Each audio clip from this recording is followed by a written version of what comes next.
Hi friends, இந்த video நம்ம என்ன பார்க்க போகிறோம்னா England vs Scotland ICC T20 world கப்போட 6th மேட்ச் இங்கிலாந்து ஸ்காட்லாண்டு ஆடுறாங்க. ஸோ இங்கிலாந்தை பொறுத்தவரைய இந்த மாதிரி சின்ன டீம்ஸ் கூட நிறையா ஆடிருப்பாங்க அப்படின்ற மாதிரி ஒரு கெஸ் இருக்கும். ஸோ மோஸ்ட்லி அவங்க நெதர்லாந்து அதுக்கப்புறமா பார்த்தோம்னா நம்ம அயர்லாந்து கூட ஆடிருக்காங்க.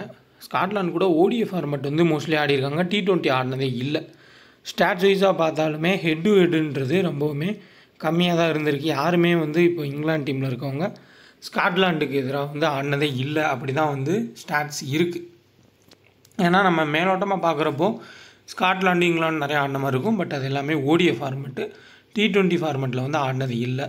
ஸோ ரொம்பவுமே ஒரு சின்ன டீமு, பெரிய டீம் இங்கிலாந்து. ஆனால் இன்னொன்று நம்ம மறக்கவே கூடாது, ஒவ்வொரு வேர்ல்டு கப்லேயுமே இங்கிலாந்து ஏதாவது ஒரு சின்ன டீம்கிட்ட அடி வாங்கி நம்ம பார்த்துருக்கோம். அதுக்கு பேர் தான் அப்செட்னு சொல்லுவாங்க. ஸோ அந்த மாதிரி ஒரு சின்ன டீம் பெரிய டீமை அடிக்கிறதுக்கும் சான்ஸ் இருக்கும். Papua New Guinea West Indies team மேட்ச்லையுமே நான் சொல்லியிருப்பேன், இதாக 1% பப்புவா நியூகினிக்கு ஃபேவராக டீமை செட் பண்ணுங்கன்னு. கிட்டத்தட்ட நிக்கோலஸ் பூரான் வந்து டக்கு தான். ஸோ அவரோட ரிவ்யூ எடுத்திருந்தால் வெஸ்ட் இண்டீஸே வந்து வின் பண்ணியிருப்பாங்களான்னு தெரியல. ஏன்னா ராஸ்டன் சேஸ் வந்து அடித்தார். அப்படி இல்லாட்டி வந்து க்ளோஸாக போயிருக்கும், பப்புவா நியூகினி ஜெயிச்சிருக்கலாம். ஸோ அதனால் ஒவ்வொரு சின்ன டீம் ஆடுறப்பமே அவங்களுக்கு ஃபேவராகவும் ஒரு சில டீம்ஸ்ன்றதை மேக் பண்ணுங்கள். இதை ஸ்டார்டிங்கில் சொல்கிறேன். ஏன்னா நம்ம உள்ளே போகிறப்போ இங்கிலாந்து பிளேயர்ஸை பார்க்குறப்போ இவரை கேப்டனைஸ் பண்ணணும் அப்படி இப்படி நம்ம வந்து மைண்டு மாறிடும். ஸோ முன்னாடியே நான் சொல்கிறது, நீங்கள் தேவைப்பட்டால் ஹை ரிஸ்க் எடுக்கிறவங்க ஸ்காட்லாண்டுக்கும் ஃபேவராக அதுக்குன்னு ஸ்காட்லாண்டு பிளேயரை ஃபுல்லாக எடுக்க வேணாம், ஒரு சில பிளேயர்ஸாக எக்ஸ்ட்ரா எடுத்து நீங்கள் ட்ரை பண்ணுங்கள். டெலகிராமில் நம்ம கொடுக்குறது ஸ்மால் லீக் டீம் தான். அது கரெக்டாக அக்யூரேட்டாக தான் வந்து கொடுக்க முடியும். கிராண்ட் லீக்னால் நீங்கள் எப்படியும் எடுத்துக்கலாம். அதுக்காண்டி தான் சொல்கிறேன், கிராண்ட் லீக் ட்ரை பண்ணி பாருங்கள். ஸோ கிட்டத்தட்ட கிராண்ட் லீக் ஸ்மால் லீக்குமே எல்லாம் க்ளோஸாக தான் போயிட்டுருக்கு. ஒரு ஐபிஎல் மாதிரி பெரிய டிஃப்ரென்ஸ் இல்லாமல் க்ளோஸ் டிஃப்ரென்ஸில் தான் போகுது. ஸோ கிராண்ட் லீக் ஜெயிக்கலாம். ஏன்னா பெரிய லெவலில் ஐபிஎல் மாதிரி எல்லாருனாலையும் ப்ரெடிக்ட் பண்ண முடியாது. காம்படிஷன் கம்மியாக தான் இருக்கும். சின்ன சின்ன ஆப்ஸில் கூட ஜிஎல் ட்ரை பண்ணி பார்க்கலாம். ஸோ அதனால் கிராண்ட் லீக் கண்டிப்பாக ட்ரை பண்ணுங்கள். கரெக்டாக யோசிங்க. ஒரே மாதிரி டீம் எடுத்து கேப்டன் கூட மாற்றி மாற்றி கொடுத்தா கூட ஜெயிக்கிறதுக்கு வாய்ப்புகள் ரொம்ப அதிகமாகவே இருக்கும். ஸோ இந்த கிரவுண்டில் ஓமான் vs நமீபியா மேட்ச் பார்த்துருந்தீங்கன்னா உங்களுக்கு தெரியும். ஸோ நான் மார்னிங் மேட்ச்சுக்கு டீம்ஸ் வந்து கொடுக்கறது இல்லை. ஸோ அதில் முன்னாடியே உங்களுக்கு சொல்லியிருக்கேன். பட் அந்த மேட்ச் வந்து நான் பார்த்தேன். அந்த மேட்ச்சில் பார்க்குறப்போ நல்லாவே வந்து மீடியம் பேசர்ஸ்க்கு ஹெல்ப் கிடச்சிச்சு. ரொம்ப ஸ்லோவாக தான் விக்கெட் இருந்துச்சு, அடிக்க முடியல அவ்வளோ சீக்கிரமாக. பவுலர்ஸ்க்கு தான் ஃபுல் அண்ட் ஃபுல் ஃபேவராக இருந்துச்சு. அதனாலேயே சூப்பர் ஓவர் வரையும் வந்து போயிருந்துச்சு அந்த மேட்ச்சு. சேம் கிரவுண்டில் தான் அந்த மேட்ச் நடத்துகிறாங்க. பட் ஆடுற டீம்னு பார்க்குறப்ப இங்கிலாந்து ஸ்காட்லாண்டு ஆடுறாங்க. அதையும் நம்ம வந்து பார்க்கணும். இங்கிலாந்து வந்து ஒரு ஸ்ட்ராங்கஸ்ட் டீமு. லாஸ்ட் டைம் அவங்க தான் வந்து கப்பே வின் பண்ணாங்க. அந்த மாதிரி ஒரு டீம். அதனால் நல்ல டீம்ன்றதை செட் பண்ணியிருக்காங்க. ஸ்காட்லாந்து என்ன தான் இருந்தாலும் ஒரு சின்ன டீம் தான். 6th match. ஸோ ஜூன் 4 8 மணிக்கு. இதுக்கு முன்னாடி ஆப்கானிஸ்தான் உகாண்டா ஆடுவாங்க 6 மணிக்கு காலையில். அதுக்கப்புறம் 9 மணிக்கு நேபாளும் நெதர்லாந்து ஆடுறாங்கன்னு நினைக்கிறேன். ஸோ 3 மேட்சஸ் வந்து இருக்குது. ஸோ பார்படாஸில் தான் அந்த மேட்சை நடத்த போகிறாங்க. டோட்டல் மேட்ச் 43, 28 ஃபஸ்ட் பேட்மேன் டீமும் 13 வந்து செகண்ட் பேட்மேன் டீம் ஜெயிச்சிருக்காங்க. ஸோ ஃபஸ்ட் பேட்மேன் டீம் மோஸ்ட்லி வந்து வின் பண்ணியிருக்காங்க. இங்கிலாந்து ஃபஸ்ட் பேட் பண்ணாங்கன்னா நிறைய ரன்ஸ் அடிக்கிறதுக்கு சான்ஸ் வந்து இருக்கும். அப்போது நம்ம ஸ்காட்லாண்டோட பவுலர்ஸை நம்ம கரெக்டாக எடுக்கிறது ரொம்ப ரொம்ப முக்கியமாக இருக்கும். ஆவரேஜ் பார்த்தோம்னா 137 ரன் வந்து இருக்குது, அவ்வளோதான் ஆவரேஜு. ஸோ நம்ம ஐபிஎல்லில் பார்த்த மாதிரி ஒரு ரோடு போட்டு அதில் பாலை போட்டு அடிக்க எவ்வளோ தூரம் வேணால் அடிச்சுக்கலாம். நெட் ப்ராக்டிக்ஸ் மாதிரி விக்கெட்டே கிடையாது. ஸோ பியூர் கிரிக்கெட்னால் என்னன்றதை நம்ம இந்த வேர்ல்டு கப்பில் பார்க்க போகிறோம். அந்த மாதிரி தான் எல்லா பிச்சர்ஸையுமே செட் பண்ணியிருக்காங்க. ஸோ பர்ஃபெக்டாக லைனு லென்த்து அதுக்கப்புறம் ஆள் செட் பண்ணி விக்கெட் எடுக்கிறது, கஷ்டப்படுறது, பேட்டர் ஆடுறது எல்லாமே பர்ஃபெக்டாக இருக்குது. ஸோ கிளியராக பிச் ரிப்போர்ட்டுக்கு ஏற்ற மாதிரி தான் வந்து மூவுமே ஆகுது. ஸோ ஜிஎஸ்டி இல்லாமல் நீங்கள் ப்ளே பண்ணணும், ஒரு பிளேயரை செலக்ட் பண்ணி ப்ளே பண்ணால் குபேரா ஃபேண்டசி ஆப் பெஸ்ட்டான ஒரு ஆப்பு.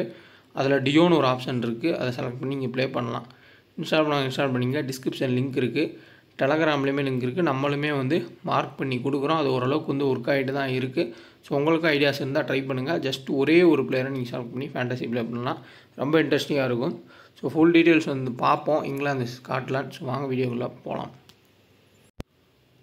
டெலகிராம் சேனலில் ஜாயின் பண்ணணும்னு நினைக்கிறவங்க ஒரிஜினல் சேனல் செக் பண்ணி ஜாயின் பண்ணுங்கள். அதை நான் ஒவ்வொரு டைம் அப்பப்போ வந்து சொல்லிட்டு தான் இருக்கேன். ஸோ இதான் வந்து கரெக்டான அட்ரஸ்ஸு. ஸோ பார்த்து சேஃபாக ஜாயின் பண்ணிக்கோங்க. ஒன்லி ஃப்ரீ டீம்ஸ் தான் நம்ம கொடுத்துட்டு இருக்கோம். ஸோ உள்ளே வந்தாலே தெரியும் நம்ம எப்படி வின்னிங்ஸ் எல்லாமே போஸ்ட் பண்ணியிருக்கோம் அப்படின்றது.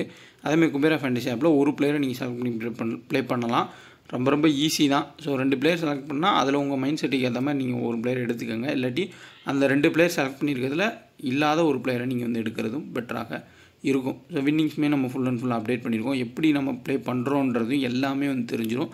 ஸோ வின்னுனா வின்னு, லாஸ்னால் லாஸு. ஸோ அதான் வந்து நம்மளோடது எல்லாமே கரெக்டாக வந்து போயிட்டுருக்கு. ஸோ ஐபிஎல் முடிஞ்சதுனால நிறைய பேர் வந்து அவ்வளோதான் வந்து மூவ் ஆயிடுவாங்க. பட் ரெகுலர் ஃபேண்டசின்றது ரொம்ப ரொம்ப முக்கியம். ஸோ இப்போ T20 வேர்ல்டு கப்பு நடக்குது. முடிஞ்ச அளவுக்கு நல்ல டீம்ஸாக வந்து கொடுக்குறதுக்கு ட்ரை பண்ணுறோம். ஐபிஎல் தான் எனக்கு தெரிஞ்ச வரையே டஃப் ஃபேண்டசி ப்ளே பண்ணுறதுலேயே. மற்ற எல்லாமே ஓரளவுக்கு நார்மலாக தான் இருக்கும். ஸோ பார்க்கலாம், நிறையா மேட்சஸ் இருக்குது. கிட்டத்தட்ட 170 மேட்ச் இருக்குது. பிளாஸ்ட்டு முடிஞ்ச அளவுக்கு கவர் பண்ண பார்க்குறேன். T20 வேர்ல்டு கப்புக்கும் டீம்ஸ்ன்றது கொடுக்குறோம். ஸோ ப்ளே பண்ணுறவங்க ஸ்ப்ளிட் பண்ணி ப்ளே பண்ணுங்கள், கரெக்டாக இருக்கும். ஸோ கரெக்டாக மட்டும் ஜாயின் பண்ணிக்கோங்க டெலகிராமில். ஸோ இதே மாதிரி நம்ம ஸ்ரீலங்கா சவுத் ஆஃப்ரிக்கா மேட்ச்சுக்குமே வந்து நேம் லிஸ்ட்டோடு வந்து பார்த்துருப்போம். அதில் ஒரு ஹை ரிஸ்க்கான ட்ரம் கார்டு பிக்ஸுன்ற மாதிரி சொல்லியிருப்பேன். ஒரு சில ஆப்ஷன்ஸ் வந்து ஜிஎல் ட்ரை பண்ணலான்னு. ஸோ சாம்சி கம்மியாக தான் பிக் பண்ணியிருப்பாங்க, அவர் எடுக்கலான்னு. பட் அவருக்கு பதிலாக கேசவ மகாராஜ் வந்து ஆடிட்டார். ஸோ அதையும் நம்ம பார்க்கணும். ஆண்ட்ரிக் நாக்கே ஐபிஎல்லில் பெர்ஃபார்ம் பண்ணாட்டினாலும் வேர்ல்டு கப்பில் நல்லாவே, வேர்ல்டு கப்பில் சவுத் ஆஃப்ரிக்கான் பெர்ஃபார்ம் பண்ணுறப்ப நல்லாவே பண்ணுவார். நல்லா பவுன்சி ட்ராக்ஸில் வீசுவார். அது ஓரளவுக்கு பாயிண்ட் ஒர்க் ஆயிருந்துச்சு. அப்புறம் தசுன் சனக்காவை சொல்லியிருப்பேன். இன்ட்ரெஸ்டிங்கான ஒரு ஃபேக்டாக அவருமே வந்து டீசெண்டான பாயிண்ட்ஸ் வாங்கி கொடுத்தாரு. ஆஞ்சலோ மேத்யூஸு. ஸோ இந்த மாதிரி லோ பர்சன்டேஜ் பிக்ஸ் வந்து ஒரு சிலர் வந்து சொல்லியிருப்பேன். ஸோ கிராண்ட் லீக்ஸில் நம்ம ட்ரை பண்ணோம்னா கொஞ்சம் க்ளோஸாக போகிறதுக்கு ஆப்ஷன்ஸுன்னு. ஸோ அது வந்து ஒரு முக்கியமான பாயிண்ட்டு. ஸோ நடந்ததுனால சொல்லலை, இந்த மாதிரி எல்லா டீம்ஸ்லையுமே ரிஸ்கியான பிக்ஸ், லோ பர்சன்டேஜ் பிக்ஸ் இருப்பாங்க. அதை ஃபஸ்ட்டே நம்ம பார்த்துட்டு தான் எல்லா மேட்ச்க்கான வீடியோ ஸ்டார்ட் பண்ண போகிறோம். அதுக்காண்டி தான் நான் வந்து சொல்கிறேன். இந்த மேட்ச்சில் low percentage picks, trump card பிக்ஸுன்னு பார்த்தோம்னா கண்டிப்பாக Harry Brook, Liam Livingstone. So இந்த 2 பேரை மோஸ்ட்லி வந்து நிறைய பேர் பிக் பண்ண மாட்டாங்க, ஃபஸ்ட் போல் பண்ணாலும் பேட் பண்ணாலும். பட் இதில் ஒரு ஃபேக்ட் இருக்குது. ஸ்காட்லாந்து ஓரளவுக்கு டீசெண்டாக பேசர்ஸ் ஆடிட்டாங்கன்னா லியாம் லிவிங்ஸ்டனு ஓவர் போட்டு விக்கெட் எடுக்க வாய்ப்பு இருக்கும். மினிமம் 2 விக்கெட்டாக எடுத்துருவார். ஸோ லோ பர்சன்டேஜ் ஒரு பிக்காக இருக்கலாம். அதேமாதிரி டாப்பில் ஏதோ ஸ்விங் கிடச்சி இனிஷியல் விக்கெட்ஸ் போகுது அப்படின்னா ஹாரி ப்ரூக்கை யாருமே எடுத்துருக்க மாட்டாங்க. நீங்கள் அவரை ஒரு கிராண்ட் லீக்ஸில் ஒரு சில டீம்ஸில் வந்து ஆட் பண்ணிக்கலாம். இந்த 2 பேர் ரொம்ப ரொம்ப முக்கியம். மற்ற மீடியம் பேசஸ் எல்லாத்தையுமே மோஸ்ட்லி எடுத்துருவாங்க. காமனான ஒரு பிக்காக தான் இருக்கும். ஆடல் ரஷீத் ஃபஸ்ட்டு போல் பண்ணுறத விட செகண்ட் போல் பண்ணுறப்ப நல்லாவே விக்கெட்ஸுன்றதை எடுத்திருக்காரு. அதுவும் நோட் பண்ண வேண்டிய ஒரு பாயிண்ட் தான். ஸ்பின்னு ஹெல்ப் இருந்தால் அவரும் இம்பார்ட்டண்டான ஒரு பிக்கு. ஸ்காட்லாந்து சைடில் மோஸ்ட்லி பிக் பண்ண போகிறது எல்லாரும் அப்படின்னா டபுள் ஆப்ஷன்ஸை தான் பிக் பண்ண போகிறாங்க. இது காமனான ஒரு பாயிண்ட்டு. லீஸ்க்கு அடுத்து பார்த்தோம்னா கிரீவ்ஸு, பேரிங்டன். ஸோ பேரிங்டன் வந்து பவுல் பண்ணுவாரான்றது சரியாக இல்லை. அதேமாதிரி மெக்கூலமன் ஒரு பிளேயர் இருக்கார். ஸோ பிரண்டன் மெக்கூலமன் ஏதோ ஒரு பிளேயர் நேம் இருக்குது. ஸோ ஆல்ரெடி ஸ்காட்லாந்து ஆடின நிறையா ஓடிய மேட்சஸில் ரீசெண்ட் டைம்ஸில் பவுலிங் பண்ணி 4 விக்கெட்ஸ், பேட்டிங்கில் 50 ரன் ஒன்று அடிச்சிருக்காரு. அவர் ஆட வச்சாலும் ஒரு நல்ல டபுள் ஆப்ஷன் பிக்கு தான். அவரை நம்ம எல்லாருமே வந்து ட்ரை பண்ணுவாங்க. இப்போது ஃபேக்ட் என்னென்னா நிறையா பேர் வந்து மோஸ்ட்லி மார்க் வாட்டையும் அதுக்கப்புறமா சோலையும் வந்து ட்ராப் பண்ணவோ மிஸ் பண்ணவோ சான்ஸ்ன்றது இருக்குது. இதில் கிறிஸ் சோல் ஸோ ஃபுல் அண்ட் ஃபுல் வந்து சரியான பேஸில் லைனில் லென்த்தில் போடக்கூடிய ஒரு பிளேயர். யாருமே பிக் பண்ணியிருக்க மாட்டாங்க. கண்டிப்பாக ஒரு ட்ரம் கார்டு பிக்காக நம்ம யோசிக்கலாம், ட்ரையும் பண்ணி பார்க்கலாம் கிராண்ட் லீக்ஸில். அதே மார்க் வாட்டு தூக்கி போட்டு விக்கெட் எடுக்கக்கூடிய ஒரு பிளேயர் தான். அவரை யோசிக்க மாட்டாங்க. அவரும் ஒரு நல்ல ஒரு கீ பிளேயரு, நிறையவே விக்கெட்ஸ்ன்றதை எடுத்திருக்காரு. மற்றபடி சேஃப் ஆப்ஷன்ஸில் லீஸ்க்கு கிரீவ்ஸு, இவர் வந்து உங்களுக்கு லெக் ஸ்பின்னரு, இவர் வந்து ஆஃப் ஸ்பின்னரு, நல்ல ஒரு ஹிட்டர். விக்கெட் கீப்பிங்கில் Matthew Cross. So decent player தான். பட் 15 ரன் 20 ரன்னுக்கு அப்புறம் கொண்டு போக முடியாமல் விக்கெட்டை கொடுத்து பார்த்துருக்கோம். பட் பேரிங்டன் பவுலிங் போட்டால் நல்ல ஒரு ஆப்ஷனு. ஜான்ஸு பவுலிங் போடுவாரான்றது தெரியல. மற்றபடி இந்த டாப் ஆர்டரில் இருக்கக்கூடிய ஆலிவர், அதுக்கப்புறம் முன்சி, இந்த 2 பேருமே வந்து இனிஷியல் ஸ்பெல்லே அவுட் ஆகிறதுக்கான வாய்ப்பு ரொம்பவே அதிகமாக இருக்கும். ஸோ இனிஷியலாக பார்த்தோம்னா பயங்கரமாக ஸ்விங் ஆகும். அந்த ஸ்விங்கை கட்டுப்படுத்தி ஆடுறது கஷ்டம். அதுவும் லெஃப்ட் ஆம் பவுலரான டாப்லிக்கு நல்லாவே ஸ்விங் கிடைக்கும். இனிஷியல் ஸ்டேஜ்லேயே விக்கெட் எடுக்கிற வாய்ப்புகள் ரொம்ப ரொம்ப அதிகமாக இருக்கும். ஸோ இவங்க 2 பேரும் தாக்க பிடிச்சி ஆடுறது ரொம்ப கஷ்டம். ஆச்சரும் திடீர்னு வந்து பவுன்ஸ் போட வாய்ப்பு இருக்கும். சாம் கரன் வந்து அவரும் ஓரளவுக்கு வந்து வீசலாம். ஸோ அதான் டைமில் பார்த்துக்கலாம் யார் ஆடுறாங்கன்றது. மற்றபடி கேம் மிடிலுக்கு தான் வரும் மோஸ்ட்லி ஸ்காட்லாண்டுக்கு. அப்படி வந்தால் லீஸ்க்கு கிரீவ்ஸ், அதுக்கப்புறம் மார்க் வாட்டும் டீசெண்டாக பேட் பண்ணக்கூடிய ஒரு பிளேயர். பேரிங்டன் வேணால் எடுத்துக்கலாம். ரொம்ப எக்ஸ்பீரியன்ஸான ஒரு பிளேயர். எல்லா டீம்ஸ்க்கு எதிருமே ஓரளவுக்கு டீசெண்டாக ஆடிருக்காரு. பேஸு அந்த எந்த ப்ராப்ளமே கிடையாது. ஏன்னா கிட்டத்தட்ட இங்கிலாந்து ஸ்காட்லாந்து ஒரே கண்டிஷன் தான். டீசெண்டாக அவங்க பேஸில் போடக்கூடிய பவுலர்ஸ் ஆடி இருப்பாங்க. ஸோ ஸோ ஸ்பின்னர்ஸ்க்கு கொஞ்சம் அவுட் ஆகி நம்ம நல்லாவே பார்த்துருக்கோம். இந்த அயர்லாந்து, நெதர்லாந்து, ஸ்காட்லாண்டு, இந்த ஃபாரின் சின்ன சின்ன டீம்ஸ் எல்லாமே குவாலிட்டி ஸ்பின்னுக்கு எதிராக விக்கெட்டை கொடுத்துருக்காங்க. மேபி லியாம் லிவிங்ஸ்டன் அதுக்கப்புறம் ஆடல் ரஷீது விக்கெட் எடுக்கலாம். நல்லாவே வந்து பேசர்ஸ்க்கு தான் இந்த கிரவுண்ட் சப்போர்ட் பண்ணியிருக்கு. அந்த ஆங்கிளில் யோசிச்சா ஆச்சரு, டாப்லி ஒரு டீசெண்டான ஆப்ஷன்ஸ் கேப்டனுக்கு. இந்த சைடில் நீங்கள் ரிஸ்க் எடுக்குன்னா சோல் நல்லா பேஸில் போடுவார், டெத்தில் போட வாய்ப்புகள் இருக்கும். ஷெரீஃபும் டெத்தில் போடுறதுக்கான வாய்ப்புகள்ன்றது இருக்கும். ஸோ இந்த 2 பேர் தான் வந்து டெத்தில் போகிறதுக்கான சான்ஸ் இருக்கும். மிடில் இந்த 3 ஸ்பின்னர்ஸை வச்சு கொண்டு போகலாம். இந்த 11வது பிளேயர் வந்து யார் ஆடுவாங்க அப்படின்றது தெரியல. ஸோ ஒரு பிளேயரை வந்து கொடுத்துருக்கேன், பட் ஆனால் அவர் ஆடுவாரான்றது இல்லை. ஆன் டைமில் வந்து பார்த்துக்கங்க. ஸோ இங்கே இனிஷியல் ஸ்பெல் வந்து பார்த்தோம்னா கண்டிப்பாக டாப்லி, ஜோஃப்ரா ஆர்ச்சர் வீசலாம், இல்லை கிறிஸ் ஜார்டன் வீசறதுக்கு வாய்ப்புகள் இருக்கும். எக்ஸ்ட்ரா ஒரு பவுலரோட போகணும் அப்படின்னா ஹாரி ப்ரூக்கை பெஞ்சில் வச்சா இந்த இடத்துல சாம் கரனை கொண்டு வரலாம். எப்படி வந்து பட்லர் கொண்டு போகிறாருன்றதை ஆன் டைமில் பார்க்கலாம். ஓவரால் ஸ்டாட்ஸ் அனலைஸ் எதுவுமே இல்லை. இந்த கிரவுண்டில் விக்கெட் மீடியம் பேசர்ஸ்க்கும் அதுக்கப்புறம் ஸ்பின்னர்ஸ் ஹெல்ப் கிடச்சிருக்கு. பேட்டர்ஸ் கொஞ்சம் கஷ்டப்பட்டு பாட்டிருக்கோம், பட் பெரிய டீம்ஸ் ஆடுறப்போ நல்லாவே வந்து ஆடி இருக்காங்க.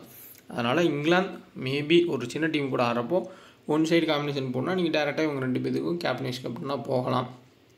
தேவைப்பட்டால் வில் ஜாக்ஸ் பவுலும் பண்ணலாம். ஸோ ஈஸியாக அந்த 3 பேரை எடுத்துகிட்டு இருக்க எல்லா பவுலரும் எடுத்துகிட்டு போனாலும் எடுத்துக்கோங்க. இங்கே ஒரு 2 பிளேயர் எடுக்குன்னா லீஸ் கிரீவ்ஸு நல்ல ஆப்ஷன்ஸு. ரொம்ப எப்படி கேஷுவலாக பேட்டிங் ஆடுவாங்க பெரிய டீம் கூடயுமே. ஃபஸ்ட்டு பவுல் பண்ணால் சோல் எடுத்துகிட்டு போகலாம். அதேமாதிரி ஷெரீஃபுக்கு பதிலாக நீங்கள் மார்க்வாட்டி கூட எடுத்துகிட்டு போகிறதும் நல்ல ஆப்ஷனாக தான் இருக்கும். ஸோ ஓவரால் இங்கே ஒரு 4 பிளேயர் எடுக்கணும்னா யார் எடுக்கலாம் அப்படின்னா லீஸ்க்கு, கிரீவ்ஸு, அதுக்கப்புறம் மார்க்வாட்டு, பேரிங்டன் மேபி ஃபஸ்ட் பேட் பண்ணால், அப்படி இல்லை ஃபஸ்ட் பவுல் பண்ணால் நீங்கள் கிறிஸ் சோலை கூட ட்ரை பண்ணி பார்க்கலாம். பட் டாப்பில் விக்கெட் போகிறதுக்கான சான்ஸ் ரொம்ப அதிகமாக இருக்கும். பெஸ்ட் கேப்டனைஸ் சாய்ஸில் இனிஷியல் ஸ்பெல்லே டாப்லி, ஜோஃப்ரா ஆர்ச்சர் விக்கெட் எடுக்க வாய்ப்புகள் இருக்கும். டாப்பில் இவங்க 2 பேருக்கு கேப்டன்ஷிப் கொடுத்து போனாலும் போகலாம். ஹை ரிஸ்க்கு அதை ஒரு சில டீம் எடுக்கிறீங்கன்னா டாப் ஆர்டர் காலி ஆகும்னா அப்போ இந்த மிடில் ஆர்டர் பேட்டர்ஸை யாருமே எடுத்துருக்க மாட்டாங்க. அவங்கள உங்களோட ஜிஎல் டீம்ஸில் ட்ரை பண்ணி பார்க்குறது பெட்டராக இருக்கும். ஸோ மற்றபடி இந்த 2 டீமுக்கு எதிராக head to head venue stats வேணால் இருக்குது, இங்கிலாந்துக்கு எதிராக அதை வந்து ஷோ பண்ணுறேன். But head to head stats இல்லை. இந்த பிச்சு இப்போ தான் ஃப்ரெஷ்ஷாக வந்து ஒரு மேட்ச் நடத்தியிருக்காங்க ஓமான், அதுக்கப்புறம் நவி ஆடிருக்காங்க. ஸோ அதை கொஞ்சம் பார்த்துக்கங்க. பட் ஆனால் அது நைட்டு, இது வந்து பகல். ஸோ அதில் ஏதாவது கொஞ்சம் சேஞ்சஸ் இருக்குமான்றதை ஆன் டைமில் டெலகிராமில் அப்டேட்டுன்றது பண்ணிடுறேன்.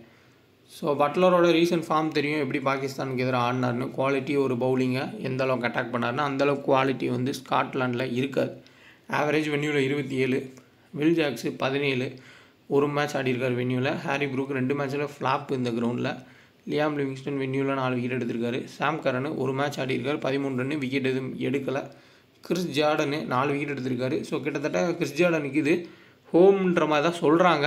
ஸோ அது எந்த அளவுக்கு கரெக்டுன்னு எனக்கு தெரியல. ஏன்னா கிறிஸ் ஜார்டன் வந்து பார்படாஸை சேர்ந்தவர் தான், இங்கிலாந்துக்கு ஆடுறாரு, இங்கிலாந்தில் தான் இருக்கார். பட் ஆனால் அவரோட பூர்வீகம், அவர் வளர்ந்ததை எல்லாமே இந்த கிரவுண்டுன்னு தான் சொல்கிறாங்க. சப்போஸ் அப்படி லாஜிக் இருந்தால் கூட நீங்கள் கிறிஸ் ஜார்டனை கூட வந்து ஒரு கேப்டனாக ட்ரை பண்ணி பாருங்கள். ஆடல் ரஷீத் 6 மேட்ச்சில் 9 விக்கெட்ஸு. ஃபிலிப் சால்ட்டு 4 மேட்ச்சில் 100 ரன் அடிச்சிருக்காரு இந்த கிரவுண்டில்.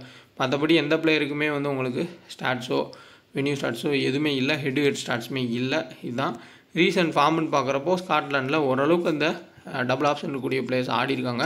ஸோ இதில் எதிர்பாராத ஒரு பெர்ஃபார்மன்ஸ் பார்த்தோம்னா ஆலிவர், அதுக்கப்புறமா ஜேர்ன்ஸு, இவங்கெல்லாம் வந்து அப்பப்போ ஓரளவுக்கு கான்ட்ரிபியூட் பண்ணியிருக்காங்க. மெக்கூலமன் ஆடினார் அப்படின்னா அவரும் ஒரு டீசெண்டான ஒரு பிக்கு தான். 2 ஆப்ஷன் இனிஷியல் ஸ்பெல்லும் போல் பண்ணுவார், பேட்டிங்குமே கொஞ்சம் கரெக்டாக அடிக்கக்கூடிய ஒரு பிளேயராக இருப்பார். ஸோ ஆன் டைமில் பார்த்துக்கோங்க. ஸோ டீம்னு பார்த்தோம்னா இந்த 2 பேரை தான் வந்து கேப்டன்ஷிப் நான் கொடுத்துருக்கேன். ஏன்னா இது மிகப்பெரிய ஒரு இந்த சின்ன டீம் பெரிய டீம் ஆடுறப்போ ஒரு கேப்டன் தான் டிசைட் பண்ணணும், இல்லாட்டி ஒரு பிளேயர் டிசைட் பண்ணுறக்கு வாய்ப்புகள் இருக்கும் வின்னிங்ஸ் ஸ்மால் லீக்கில். பட் கிராண்ட் லீக்கில் நீங்கள் எப்படி வேணால் கொடுத்துக்கலாம். இதே இது நீங்கள் இப்போ இங்கே டாப்லேயே கேப்டனாக கொடுத்து வைஸ் கேப்டனாக பட்லரை கொடுக்கலாம். ஒரு டாப்லேயே 4 விக்கெட் எடுக்கலாம், ஆண்ட்ரிக் நாக்கியா மாதிரி. அதுக்கப்புறமா இல்லை இந்த பவுலர்ஸ்லாம் வந்து ஆடிடுவாங்க, இருக்கிற லோ பர்சன்டேஜ் பவுலர்னால் ரிஸ்க்காக போவோம் அப்படின்னா லியாம் லிவிங்ஸ்டன் கூட ஒரு கேப்டன் போயிட்டு வைஸ் கேப்டனாக ஒரு வில் ஜாக்ஸ் போகலாம். டாப்பில் வந்து ஏர்லியாக ஒரு விக்கெட்ஸ் விழுகும், அந்த விக்கெட்டை ஒரு கிறிஸ் சோல் வந்து எடுப்பாருன்ற காம்பினேஷனில் யோசிக்கலாம். ஸோ ஒரு 10 டீம் போட்டால் நீங்கள் கண்டிப்பாக கிராண்ட் லீக்கில் வந்து க்ளோஸாக போகலாம். ட்ரை பண்ணி பாருங்கள். உங்கள் பிரெயின் ப்ளஸ் நான் ஏதோ கொஞ்சம் சொல்கிறேன், ஃபுல் அண்ட் ஃபுல் நான் சொல்கிறேன்றதை நம்ம சொல்ல முடியாது. ஓரளவுக்கு நான் சொல்கிறேன், உங்களோட ஐடியாஸ் யூஸ் பண்ணிக்கிங்க தான் எப்போயுமே வந்து சொல்லிகிட்டு இருக்கேன். ஸோ கண்டிப்பாக ட்ரை பண்ணி பாருங்கள், க்ளோஸாக போகும். அதேமாதிரி ஃபேப்லோன் ஆப்பு நல்ல வின்னிங்ஸ் கிடைக்கும் ஸ்மால் லீக்கில், ட்ரை பண்ணி பாருங்கள். ஜிஎஸ்டி ஃப்ரீயாக கொடுத்துட்ருக்காங்க. ரொம்ப யூஸ்ஃபுல்லாக இருக்கும். ஒரு பெஸ்ட்டான ஒரு ஸ்மால் லீக் ஆப்பு. 2K டெக்கன் ரெஃபர் கூட பயன்படுத்திக்கோங்க. நீங்கள் ஃபஸ்ட்டு டெபாசிட் பண்ணால் உங்களுக்கு 5% ரியல் கேஷையும் வந்து கொடுக்குறாங்க. ஸோ ஜூன் 30 வரையும் இருக்குது அந்த ஆஃபரு, பயன்படுத்திக்கோங்க. ஸோ வின்னிங்ஸ் எல்லாமே நான் டெலகிராமில் போட்டிருப்பேன். ஃபேப்லோன் வின்னிங்ஸு கண்டிப்பாக சூப்பரான ஒரு வின்னிங்ஸ் கிடைக்கும். ஸோ ட்ரை பண்ணுங்கள். அதேமாதிரி குபேரா ஃபேண்டசி ஆப் இன்ஸ்டால் பண்ணிங்க. ஒரே பிளேயர் நீங்கள் செலக்ட் பண்ணி ப்ளே பண்ணலாம்.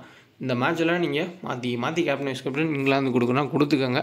ஹை ரிஸ்க் எடுக்கிறவங்க ஒரு சில ஸ்காட்லாந்து பிளேயர்ஸ் எடுத்துக்கிறது பெட்டராக இருக்கும்.